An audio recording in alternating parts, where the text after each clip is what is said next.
There are 7 spots left, but there are 8 teams. So one of these teams is going to miss out. And I want to talk about trust a little bit, Jake. Ignore the ladder for the moment, put the ladder aside. I would like for you to go through on this podcast, and with the help of Christian, I'm sure, I want you to go through and order those top 9 teams, so include Adelaide, for those that you trust the least to win the premiership from this current point to those that you trust the most. This is an incredibly difficult task. It's fun, though. It is fun. I'm sure people will disagree. I think I may disagree with it as I go through it. I've chopped and changed this so many times. This is really, really hard. Let me just preface this by saying the margins are razor thin. Like, the team that I've got 9th versus the team I've got 5th or 6th, it's not like there's this huge gap or this huge gulf between them. It's very, very tight. A 1-point win here and there will change things drastically. Yes. So don't come out all guns blazing. It is very difficult to do. But the team you trust the least is? It's not so much the team I trust the least, it's the team I think has the least chance of winning the flag right now of the top 9, the Giants. I know they've won 7 of their last 8 games. I still think if we look at it and we do all our ladder predictors, I still think they're the most likely team to miss out. Yes. So I think because of that, they probably have to take that unwanted spot. Even if they make it, they're going to be on the road throughout almost certainly. So do we trust them to do that? I know they were the so close team last year with what happened against the Lions, but they're just not the same this year. Your premiership standards, I have had a brief look at that. I think that sort of aligns with my thinking. They don't seem to nail a lot of the standards. 100%. So we got 5, if you look at premiership standards of the key stats, we've got 5 where 10 out of the 10 premiers have won, last 10 premiers have won, which is, gives us a 100% sort of stat. And then we've got another 2 stats, which are 9 out of 10. So of those 7 metrics, you want to rank top 6 in each of those to be a premiership chance. They rank top 6 in 0 of those 7 stats. So a couple of 7s and a couple of 9s where they're sort of close. But even, the main one for them is the territory stuff. And they're sort of bottom 5 for the time in forward half differential, inside 50 differential, they're 14th. So there's a couple where they're bottom 4 or bottom 5 in, and a lot where they're middle of the table. But you're 100% right when you're looking at trying to stack them up to previous, premiership winners, their profile doesn't match it with any of them. Which is tough because, as I said, they've only lost once in the last 2 months. But that loss was catastrophic. It was catastrophic, but they've also it's not like they've just beaten up on some ordinary teams. They have beaten some good teams too. So someone's going to take that spot. As I said, they're the most likely to miss out, so I think it's fair they take it. Number 8, pains me to say this, but Hawthorn. I was as big as anyone on the Hawks at the start of the year. Maybe a little too big. I think I owe Rowan Connolly $200, so I'll get that paid soon, Rocco. They won a final last year. I'm not sure they repeat that effort this year. I love Sam Mitchell as a coach, but again, I just think they're a little bit... They haven't been hit significantly by injury, but they've had significant injuries, if that makes sense. That's a good point. And I think they're just a little too thin in the midfield to mix it with some of these other teams that we'll get to. And I think there becomes a theme of they're very strong midfields. And I just don't think, particularly with no Will Day, that they can mix it. Will Day's a big loss because I think even with Will Day, they were probably one midfielder short. So to kind of with him, they're still one. Yeah, I feel that's the case. I think with him, they're an average midfield. Without him, they're clearly below average. And I just don't think you can win it. I don't think you can win a final like that. That's certainly not going to be a real reality is you need your top-line midfielders firing if you want to win a premiership, and they're just not going to have that luxury going into finals. So they're really good defensively. So we look at just turning a chain into a score and defending a chain from going to a score. So if they start with the ball, they're the 10th best at turning that into a score. So that's kick in, turnover, or clearance. So sort of that, ability to sort of score from anywhere at any time is not quite there for them, but their ability to stop this, an opposition chain from going for a score is 3rd best. So they're defensively really, really sound. Exactly what you were saying about Will Day, and just Will Day would have helped this, and finding another midfielder that could just give you that offensive burst, because defensively they're really, really sound. Structurally in terms of inside 50 differential, which I spoke about the Giants, that's the one where they're sort of just missing top 6, so they're 8th.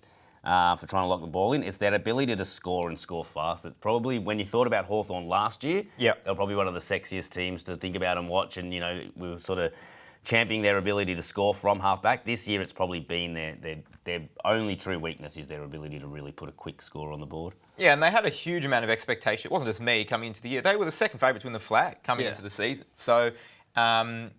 I think still a lot to play out. We don't know what will happen. They may miss out on finals. They may win the premiership. But at this point in time, it does feel like they've underperformed on expectations for 2025. Your next team might be a bit contentious because I don't know about your ladder predictor or those that have done it at home, what their ladder predictor says, but this team for me is finishing top 4. Yeah, well, I haven't forgotten that the Suns have that extra game in hand to play, and they probably do finish top 4. But let me ask you this. Do you trust them in finals? Do you trust them playing in September? We've literally never seen it. There's no track record. There's no track record at all. So do you trust them?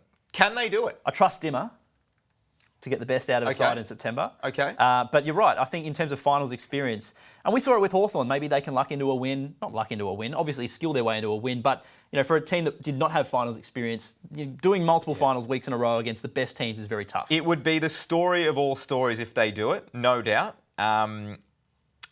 But I think you've been big on this in the past, that you need that almost practice year. You need that test run of, that's what finals is about. It's a massive bonus if you can win one and then you get to experience 2 of them.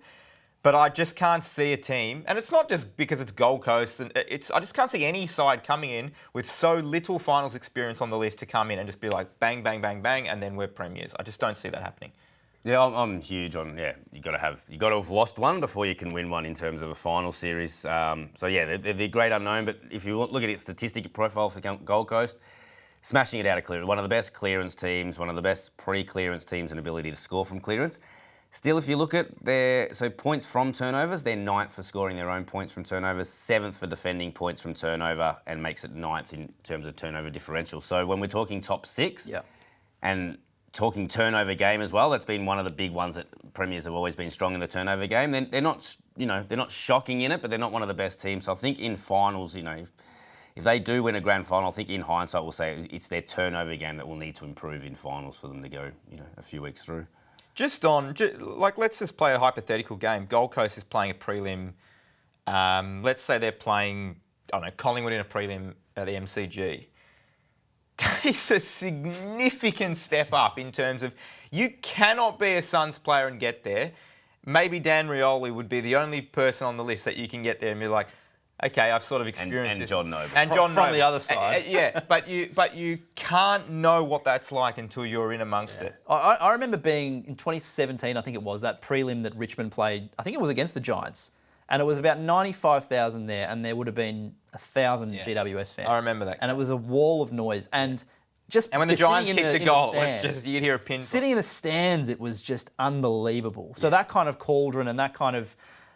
very, very tough to know what it's like until you're in it. You just can't take that into account because this team doesn't play in front of those sort of situations or crowds. So, and it's not, it's not their fault. I think you're right, and I think that's totally fair. They could probably be the best team in it if they were the best team in it, but not having that finals experience would definitely count against them.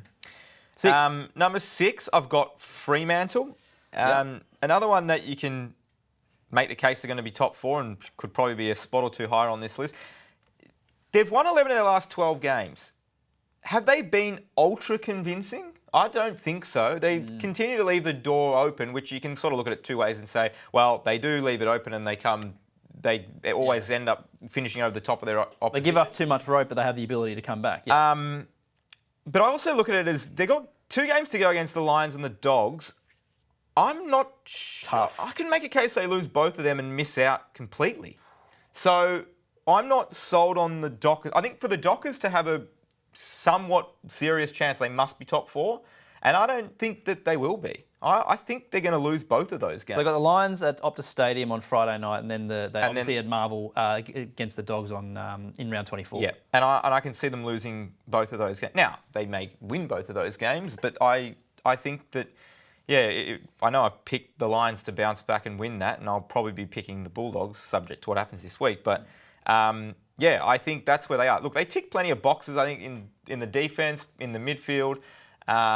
Jackson's had a great year. Are there questions in the forward line? I know their scores, like the points for, looks pretty good, but they're just, I don't know if I just trust that forward line in finals. Yeah, so, points for 9th, again, talking top 6 is where you want to be. Points for 9th, score per inside 57th, scoring from turnover or points from turnover 8th, and points from stoppages 7th. So it's kind of midfield-ish. It's the one sort of area where it's just like, well, the defence is something you can hang your hat on. The clearance game, it was outstanding in the first half of the year. It sort of dropped away a little bit, and they've shown them being able to win on the turnover game. So if you look at Freo last year, it was sort of like they had too much reliance on the clearances and coming cleanly out of there. They've got two ways of winning it this year, but you're right, similar to probably a little bit like Hawthorn, that scoring punch, if they get into a sort of, a shootout will hurt them. But yeah, it was the same as you guys, what you were saying. 11 and 1 since round 10, so 11 of their past 12 they've won. 58% time in front in those 12 games. So to have such a great record, but still winning the games. So you can it's a bit of that Collingwood from a couple of years ago, where it's like you don't want to be in that position, but they've come out of it. They keep so finding a way. times, It's like but eventually that turns, doesn't it? Yeah. I don't know. So I guess that's why you're doubting and don't trust them. In terms of the exercise, you don't trust them as much as some of these other teams. Yeah, I think you can certainly. I think most people, even Freo fans, would probably agree that at least 4 of the 5 above them, So I think they're around that mark. Well, I am surprised. Sorry, go on. I was just going to say, in that time since round 10, it sort of did put offensive and defensively, put the rankings together. So since round 10, where they've won 11 of the 12, they're 10th offensively and 3rd defensively. So 10th offensively means their ability to score from clearance, turnover, turning an inside 50 into a score. This is pretty remarkable in itself to only be 10th and to have won 11 of the last 12 games. So they're doing just enough. Yeah. So maybe they are proving that you can have success. Defense wins by only being midfield in a lot of those attacking stats. But yeah, I'm pretty comfortable with them being there at the moment. As I said, I think they've got 2 very tough games to go, and we might look at the whole landscape very differently if they lose those 2 games. Some people might be surprised to see or to hear the team that you've got 5th on this list because they're currently not actually in the top 8. Yeah, so I had the Bulldogs 7th or 8th when I started this, and as I kept sort of looking at teams and looking at the pros and cons, they sort of kept shuffling up. Okay. Why? I think it's crazy that they're not in the top 8 right now. And I know the ladder, we've had it's not like we've had one game and it's like, they just got beaten by a point, they're not in there. That we have a great representation of the year. The Bulldogs do so many things that would make you suggest or make you believe that they are a true, legitimate premiership contender and have been for a number of years. So much talent all over the ground. Everywhere you look, there's not just talent, but A-grade superstar talent. They consistently nail the Champion Data premiership standards. I'll let you speak on that. But every year we talk about it. It's always the team first on the ladder, second on the ladder, and then wherever the Bulldogs are, they're just the team that's also coming along for the ride and ticking all of those boxes. They know how to play in September. They've done it before. The issue with the Bulldogs is they can't seem to. They have no issue beating up on the lower ranked sides. They have an issue beating the top teams. Now they've only beaten one this year. Now it was the Giants that we just spoke about, the 88-point thumping a couple of weeks ago. But like we say with a lot of these things, eventually does that turn? Or do you look at it and say, well, no, that's the theme. They've proven for long enough they can't do it. I think I'm somewhere in the middle. I'm not ignoring the history because it obviously counts, but I think they're good enough to turn this around. I really do think they're good enough. And I think there's too much talent come finals for them to just capitulate. So you say they're in the middle. They're literally in the middle of your trust rankings. Yeah. Christian, what do the Dogs do well and where do they fall short? Just quickly on their record against top 8 or whatever, it's 4 of those losses have been by less than 2 goals or less. Yeah, so it's not like they're getting turning belted. around. It's only trying to find another. Well, they felt the bad teams and lose narrowly to the good teams. Which, to my point about eventually that sort of shifts a little bit. It's a missed shot here. It's an extra goal here. And I know we can talk about hypotheticals with every team, but if trends continue, they're not making finals. If trends continue and they can't beat the good teams, they lose their next 2 and fall out. Yeah, no, I agree. But you could say that about every team here bar Adelaide. I think when you look at the Bulldogs, it's that whole. I've just said the motto before is defence wins premierships, and defence probably beats better teams, and that's the one thing the Bulldogs don't do as well with everyone else. So I spoke about Hawthorn's defence is looking better than their offence. Freo, we just said their defence is looking better than their offence. Gold Coast is probably a little bit better. Their defence is better than their offence, whereas Bulldogs, number 1 for points for, number 1 for score per inside 50, 8th for points against, and 11th for stopping the opposition from scoring per inside 50. Number 1 for turning any chain into a score, but 9th for defending a chain. And then, we speak about ground ball, second best, clearance, best team, moving the ball from one end to the other, best team. So getting the ball and moving the ball, they do it better than anyone else. And they, as you said, consistently top 3 in those stats across the last 5 or 6 years. But probably when it always comes down to it, it's always their defence, and it's their defence against the good teams. So no team's going to come close to them from a midfield point of view. So, yeah. They have the third best percentage in the league. We talked about this last week. They would be, if they missed from here and their percentage stayed relatively the same, they would be comfortably the best team to miss finals in the top 8 era by about 10%. And that's going back to, I think, St Kilda in when did you say 2012? So they're not going to miss out. They're not missing out. All right, who's number 4? Number 4, I've got Brisbane, and again, sort of flirted with them being a little higher, a little lower. Settle with them at 4. I think it's fair. They're a proven side in finals. Obviously, the reigning premier, currently outside the top 4, but depleted backline, no Lachie Neale. Did it last year from outside the top. They did, but are they going to do it twice? I mean, it's a funny one because you obviously we know how difficult it is, but they also know that they can do it and have done it. Now, you obviously don't want to finish outside the top 4, but you'd probably give them more of a chance than any just because they know how to do it and they have the confidence of knowing that they can do it. But their best is good enough. We know that. We're not just talking about in finals. Their best they've been just about the best, most consistent team for 5 years. So we know that they can bring it consistently. It's just they've just hit this little slump here. Their form of the G's been good recently. Yeah.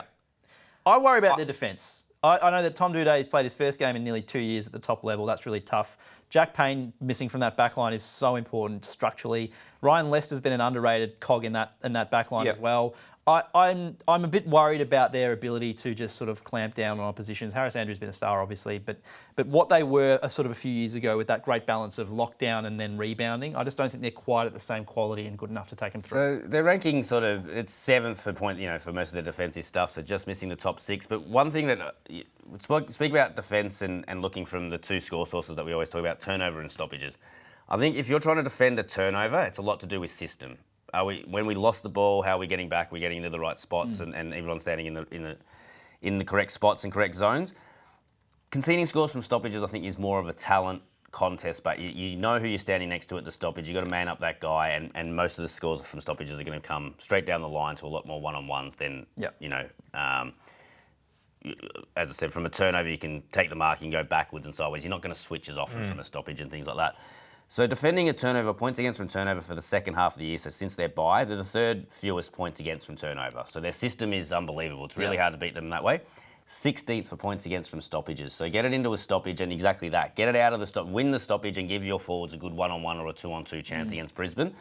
Only North Melbourne and West Coast are conceding more points from clearances than Brisbane in the second half of the year. So that's how I sort of look at it too. When you look at it, it's like if it's a system-based game and you want to sort of try to beat Brisbane in we talk about chaos and control. If you're actually trying to dictate the game being one or the other, you will just fall straight into Brisbane's hands and they'll figure it out.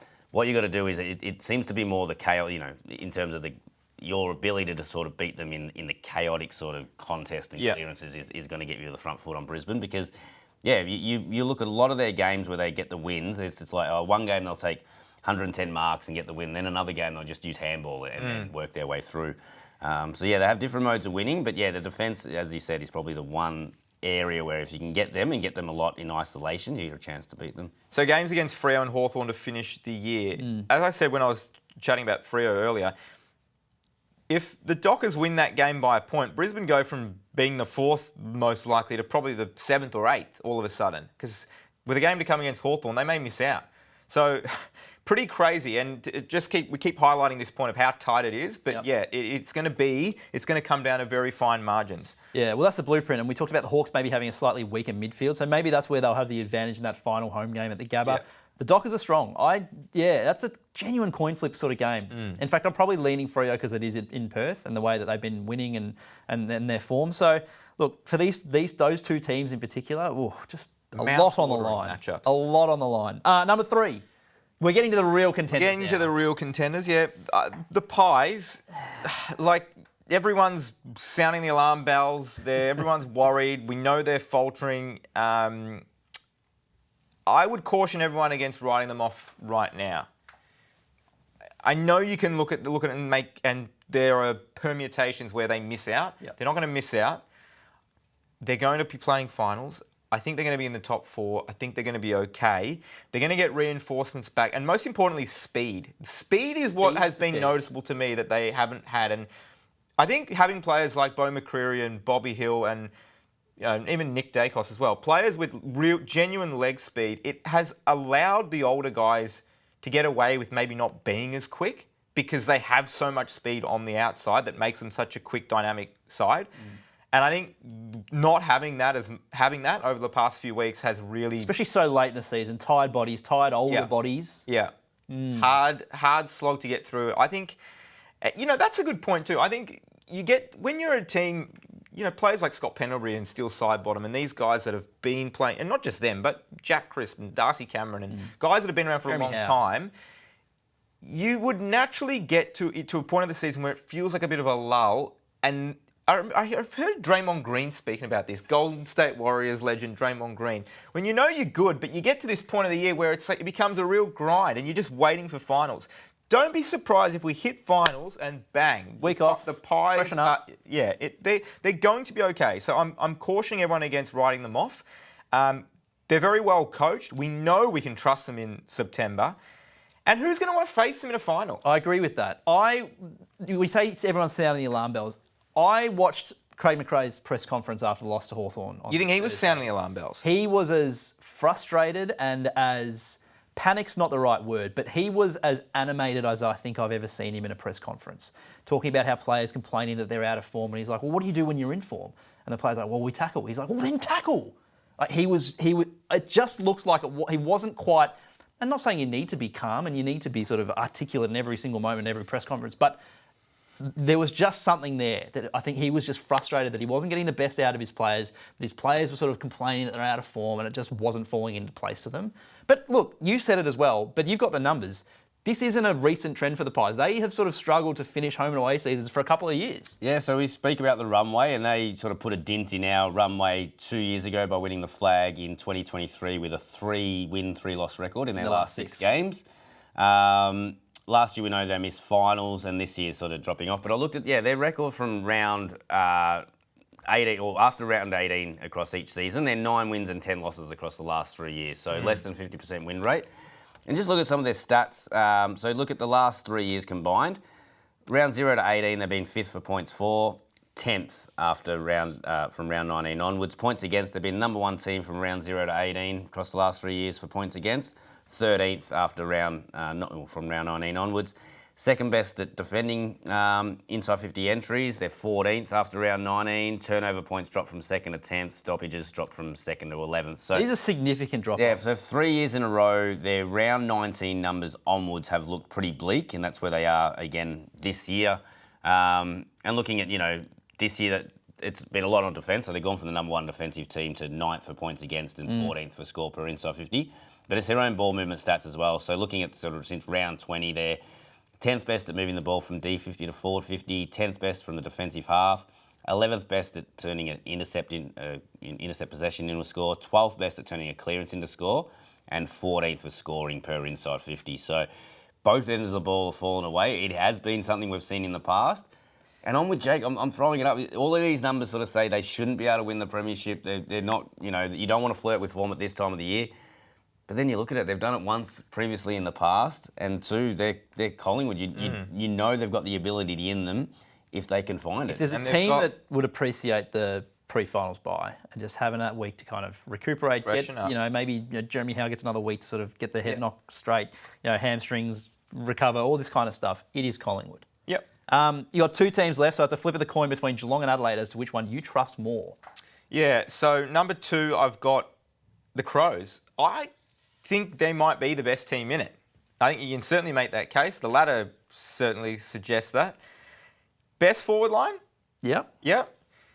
Maybe the Brownlow medalist, Jordan Dawson? Yeah. Unheralded defence that's been just really, really good. And likely to not have to leave Adelaide Oval until grand final day, if things go to plan. Where have we seen that before?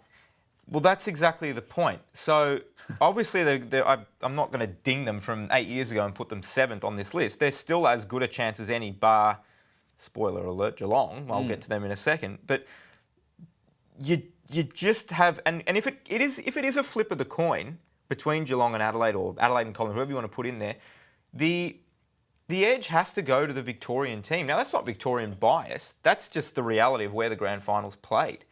And I don't think anyone's going to debate that. If the grand final was played at Adelaide Oval, the Crows are top of this list, and then a bit of a gap, I think. Is that fair enough? Yeah, I think that's fair. Yeah, I think as long as you have a Victorian team in the top 4, or probably the top 2, they are probably the premiership favourite. Because at the end of the day, it goes through their city, it goes through their stadium. Yeah. I know that Geelong, they play 9 games at GMHBA, but they do play at the MCG a lot. Yeah. Now, I need to be consistent because I put the Suns at 7th, and part of my rationale with Gold Coast was, for one, the club's literally never played a final, and a lot of players on the list have never played a final. And not just finals, but big game, like big crowd experience. Very, very little. Well, Adelaide, you can make quite a similar case too. It's been a long time since the Crows have played finals, and how many current players that are Tex have played? Alex Neil-Bullen. There's not many. Laird. Dawson played final for Sydney. I'm not sure, but there's not many, and they haven't had that. So maybe the Crows are also in that window of this is their first year. This is their sort of first year, and then next year's the year. But we can't say that about every team. Yeah, I'd have them in the top 3. I think where you got them standing is perfect for my mind in terms of what they've done this year. But going by the theory of you need to have been in it to be in one to win one. But yeah, probably the biggest concern, if you look at these top 9 teams that we're talking about, there's 2 big concerns for 2 of the teams. So the Giants is their forward half stuff. So as I said, inside 50 differential 14th, time in forward half 15th. So that's a huge issue for the Giants. Yep. You can't play from the back half in finals. And Adelaide's probably got the second big sort of red mark or black mark next to their name for me, is they're 15th for moving the ball from back 50 to forward 50. How important is that? It's one of the 100% stats. We know finals becomes a little bit more contested, but we've been saying this year, this home and away season has been the most transition-centric game that we've seen in a very, very long time. Finals could push us back to contest and clearances and a bit more scrap, but if it stays this transition game in finals, that is the one area where Adelaide is a long way behind the other teams. It's just the ability to move the ball. Which is so strange for a team leading the ladder. Yeah, so you can defend like your life depends on it, which they do. But as I said, they're more push it up to the wing, get a stoppage and go again from there. They're not going that pure end-to-end ball movement. Spoke about whether they can switch personnel down there and try to put someone behind the ball that can give them a bit more drive. They haven't done that yet. Haven't needed to. They haven't needed to, exactly. They've got to the top of the ladder. So, but that could be a lever that they pull potentially. Yeah, it's the one thing that's it's got me watching very close in the finals. That, as I said, if this transition sort of centric game continues in finals, this will be where Adelaide could get found out. So, spoiler alert, as you said, there is a number 1 team who you trust the most to win the premiership from this very moment, and it's Geelong. Yeah, it pains me a lot to put the Cats up the top. Come on now. Make peace with your Geelong. Hey, am I fair or am I not fair? I'm always fair. The Cats are the most likely team right now, and it's Jared Barker's theory of, and once again, it's not Victorian bias. It's the best Victorian team probably deserves to be the flag favourite, and right now, the Cats are that. Have they had a softish draw? They have, but they've made the most of it. You can't fault them for that. And they've done very little wrong all year. They didn't go through and select the teams. No, this is given to them. Yeah. So, yes, it may be a reason as to why you win an extra game or 2, but it's not their fault for that. You can't ding them at all for that. They have done very little wrong all year. I think Chris Scott is now, if he's not the best coach in the comp, he's at worst the second best. And then they've got a guy in their team that might kick 100 goals this year. I mean, there's so many things. Not to mention, you got Bailey Smith and Max Holmes, who might combine for 50 Brownlow votes this year. And then someone else who we just haven't really spoken about for seemingly months, Patrick Dangerfield. Would you be surprised if he just has a 24 disposal, 4-goal final and wins it off his own boot? Yeah, I wouldn't. He'd be fresh and he's as big an X-factor player as you can possibly get. I think Geelong is perfectly placed. Obviously, no issues playing at the MCG. I think the Cats deserve to be number 1. So, as I said, got these 7 stats where it's either 10 out of 10 premiers or 9 out of 10 premiers have been top 6 in, and looking at those heading into the final. So, Geelong points against their 5th, points against from turnover their 6th, points from turnover differential 2nd, opposition points from forward half, so that's not getting trapped in your back half and letting scores go through, they're 2nd. Moving the ball D50 to inside 50, which is what I said Adelaide struggle with. Geelong 2nd. inside 50 differential 4th, and time in forward half 2nd. So they're nailing, you want to be top 6 in all of them. They're top 4 in almost in 6 of those 7 stats. They're the only one that's nailing all 7 of those areas in the game. So it's a little bit of defence in there, a little bit of sort of territory in there. So what you're telling me is they're right to be top. I tell you what, neither of you have had any critiques of this list. I think I've nailed this list. You asked me for help to build it. I reckon you didn't help me, by the way. I think Brisbane's a little bit high, but I can see that they are the reigning premiers. Yeah. So they've got every chance to do it again. I think they're probably more sort of 6th or 7th for me, but I agree a lot with your list.